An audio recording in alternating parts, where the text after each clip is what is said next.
સામાન્ય રીતે બાળકોના દુધિયા દાંત ક્યારે આવે છે અને ક્યારે પડે છે?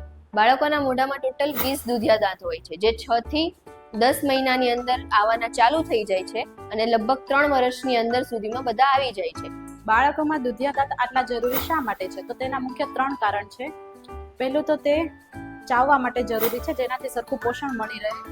સ્પષ્ટ બોલવા માટે જરૂરી છે. અને થર્ડ, પરમનન્ટ દાંતને યોગ્ય ગોઠવણી માટે.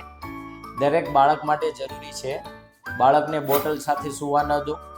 બાળકને મીઠાઈ, ચોકલેટ જેવી વસ્તુ ઓછી ખવડાવો. બાળકને 2 ટાઈમ સવાર અને સાંજ બ્રશ કરાવો. બાળકને હેલ્ધી ખોરાક, ફ્રૂટ્સ, વેજીટેબલ્સ ખાતા શીખવાડો.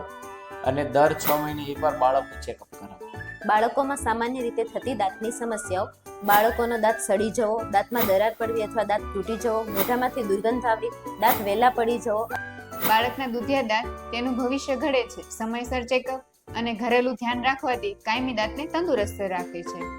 અને તમારી સાથે મળીને તમારા બાળકના દુધિયા દાંતને સ્વસ્થ રાખવા એ અમારા માટે ગૌરવની વાત છે.